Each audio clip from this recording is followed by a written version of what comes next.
नमस्कार. मी सतीश कुलकर्णी. आपल्यामध्ये एक म्हण आहे, मूर्ती लहान कीर्ती महान. त्याचं असं झालं की बरेच भाविक पिठापूरला जातात येतात. काही जण कुठेतरी भेटतात, काही पिठापूरला सुद्धा भेटतात आणि चर्चा करताना त्यांचा सूर असा जाणवला की मंदिर फार लहान आहे, अजून मोठं का झालं नाही, या मंदिराचं वैशिष्ट्य काय, मूर्ती पण लहान आहेत, बसायला पण जागा नाही, वगैरे वगैरे. आता असल्या प्रश्नाला उत्तर देणं खरं योग्य नाही, परंतु भाविकांना सांगावंच लागतं आणि त्यांच्या ज्या शंका आहेत त्याला उत्तरही द्यावंच लागणार आहे. कारण आपल्याकडं अफवा वाऱ्यापेक्षा जास्त वेगाने जाते, चुकीचं जास्त वेगाने जातं. म्हणून काही गोष्टींचा खुलासा केला तर काही लोकांच्या तरी लक्षात येईल की हे बरोबर आहे. मुळातच श्रीपाद श्री वल्लभांचं जे मंदिर आहे पिठापूर, ते आत्ता एक साधारण 20-25 वर्षापूर्वी उघडकीला आलं. काही लोकांना माहिती झालं. नाही तर पिठापूर हे फक्त गाव होतं. श्रीपाद श्री वल्लभांचं जन्मस्थान आहे हे सुद्धा अनेकांना माहीत नव्हतं. पिठापूर गावाचा तर पत्ताच नव्हता. पिठापूरला जे जाऊन येतात ते थांबत नाहीत, त्यामुळं त्यांना पिठापूरचं मंदिराचं वैशिष्ट्य लक्षात येत नाही. मलाही आश्चर्य वाटतं. 2008ला मी पहिल्यांदा पिठापूरला गेलो आणि आजपर्यंत जवळजवळ 220पेक्षा जास्त वेळा मी पिठापूरला जाऊन आलो. तिथं जे मी अनुभवतो ते सांगणं म्हणजे विनाकारण प्रसिद्धी. अनुभव हे सांगायचे नसतात, पण काही गोष्टी सांगाव्याच लागणार आहेत आणि काही गोष्टी मी सांगणारच आहे. प्रत्यक्ष कलियुगाचे जे मुख्य आहेत, ज्यांच्यावर कलियुगाची जबाबदारी आहे, असे दत्ता अवतारापैकी पहिले अवतार श्रीपाद श्री वल्लभांचं ते जन्मस्थान आहे. ज्या घरामध्ये त्यांचा जन्म झाला ते घर म्हणजे आजचं मंदिर आहे. मंदिर लहान आहे, साधारण 200च्या वर भाविक एका वेळी थांबू शकतात फक्त. आणि लोकांना काय वाटतं की हे तुळजापूर, अक्कलकोट, अन्य मोठमोठ्या तीर्थक्षेत्रासारखं मोठं असावं. त्यांचा बघण्याचा दृष्टिकोन मंदिर म्हणून फक्त मोठं असं काहीतरी असावं. पण हा छोटा वाडा बघितल्यानंतर त्यांचंही मूड जाणं योग्यच आहे. कारण त्यांना जगच माहीत नाही तर काय, किंवा अध्यात्म म्हणजे काय आणि कोणत्या जागेत श्रीपाद श्री वल्लभांचा जन्म झाला आणि त्या जागेचं वैशिष्ट्य काय हे ज्याला कळतं तो आहे त्यात नव्हे त्या मंदिरामध्येच जास्त समाधान मानतो. श्रीपाद श्री वल्लभ हे कलियुगाचे तारक आहेत. त्यांची जन्म झालेली जागा, त्यांचं घर आणि त्यांचं मंदिर हे तिथं गेल्यानंतर, एकांतात बसल्यानंतर आणि तिथं 3 ते 7 दिवस राहिल्यानंतर तिथं काय ऊर्जा मिळते हे अनुभवायला पाहिजे. उगीच मनातल्या कल्पना काहीतरी करायच्या, 4 लोकात सांगायचं आणि पुन्हा आमचं अजून काम झालं नाही, आम्ही जाऊन आलो. आणि असंख्य भाविक आजही फक्त हजेरी लावण्यासाठी जातात. मंदिरामध्ये मी वारंवार सांगितलं की मंदिराच्या परिसरात, मंदिरामध्ये कोणीही थांबत नाही. दुपारी 12:30 ते 4 वाजेपर्यंत त्या भागात कर्फ्यू असल्यासारखी परिस्थिती असते. चारी बाजूला शुकशुकाट असतो. या व्हिडिओमध्ये मी मुद्दाम फोटो टाकले दुपारच्या वेळची. आपण शेवटी किंवा प्रथम पहा. अनुभव हा अनुभवाचा असतो. जो भाविक मनोभावे पिठापूरला जाईल किंवा कुरोपूरला जाईल, या ठिकाणी त्यांना साक्षात परमेश्वराचं अस्तित्व असल्यासारखं जाणवेल. जर जाणून घ्यायचं असेल तर तिथं गेल्यानंतर 3 ते 7 दिवस राहून जास्तीत जास्त उपासना, जास्तीत जास्त नामस्मरण आणि परमेश्वराच्या सहवासात जर राहिलं, काही अडचणी येतील पण सहवासाशिवाय तिथली जी ऊर्जा मिळणार नाही, तिथं महत्त्व कळणार नाही. मंदिर लहान असो मोठं असो, तुम्ही तिथून काय घेता, तुम्हाला तिथं काय मिळतं हे महत्त्वाचं आहे.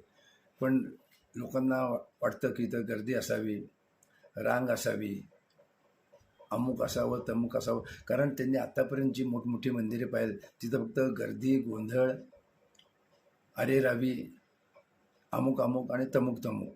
पण या मंदिराचं वैशिष्ट्य असं की या मंदिरामध्ये शक्यतो कधीही रांग नसते. आता भाषेच्या अडचणीमुळं आपले भक्त मंडळी जी महाराष्ट्रातली जातात ती फोटो काढण्यासाठी गडबड करतात.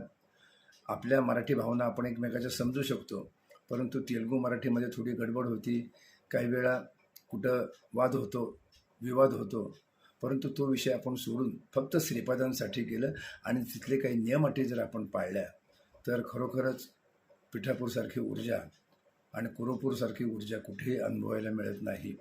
जे जाऊन आले त्यांना लक्षात येईल, ज्यांनी अनुभवलं त्यांच्याही लक्षात येईल.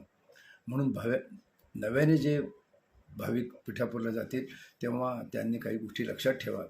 मंदिर लहान आहे, त्यांचे काही नियम, त्यांच्या काही अडचणी आहेत, म्हणून मंदिरात गेल्यानंतर एका बाजूला शांतपणे बसून वाचन होणार नाही, कारण येणाऱ्या जाणाऱ्या गर्दी, गोंधळ, घंटा वाजवणं, त्यापेक्षा श्रीपाद राजम शरणम प्रपद्ये हा जप जास्तीत जास्त संकल्प करून 1008 वेळा म्हणण्याचा प्रयत्न करावा. म्हणजे तेवढ्या वेळ तुम्हाला मंदिरात बसता येईल आणि तिथील ऊर्जा घेता येईल. कारण शेवटी जीवनासाठी ऊर्जा महत्त्वाची आहे. ज्याप्रमाणे आपण एखाद्या पेट्रोल पंपावर गेलो, तिथं हवा भरली आणि पेट्रोल चेक करून पेट्रोल भरलं तर तुम्हाला प्रवासामध्ये काहीही अडचण येणार नाही. अशीच ऊर्जा जर तुम्ही श्रीपाद वल्लभांच्या मंदिरात बसून ऊर्जा घेतली, त्यांच्या सान्निध्यात राहिलं, त्यांच्या सहवासात राहिलं, तर तुमचं जीवन बदलल्याशिवाय राहणार नाही. आणि हा अनुभव घेण्यासाठीच आपण देवाच्या दारी जायचं असतं. नुसतं हजेरी भक्त लागून ग्रंथ घेऊन बोटं फिरून तुम्हाला काहीही कळणार नाही. तुम्ही पारायणाच्या नावाखाली किती वेळा किती तीर्थक्षेत्री जा, मोठमोठ्या समारंभामध्ये, मोठमोठ्या पारायण सोहळ्यामध्ये भाग घ्या. एक तुमचं समाधान की आम्ही जाऊन आलो. पण आपल्याला जाऊन येणं हे समाधान नाही, आपल्याला फलप्राप्ती, आपल्याला तिथली ऊर्जा आणि ती ऊर्जा जीवन जगताना उपयोगी पडणं महत्त्वाचं आहे. म्हणून तिथं राहणं महत्त्वाचं आहे. 3 तास 6 तासावर कोण राहत नाही. झोपण्यात वेळ, खरेदी करण्यात वेळ, आजूबाजूच्या गोष्टी पाहण्यासाठी वेळ. सकाळी येतात, संध्याकाळी जातात, आज येतात, उद्या रात्री जातात, यात्रा समाप्त. मलाही आश्चर्य वाटतं की आपण 220 वेळा कसं जाऊन आलो आणि महिन्यातून 2दा जाऊन आल्यानंतरसुद्धा एवढी ऊर्जा शिल्लक असते की पुन्हा एकदा परत जावं वाटतं. अनुभव हाच आपला खरा गुरु आहे. पण लोक हा अनुभव घेत नाहीत.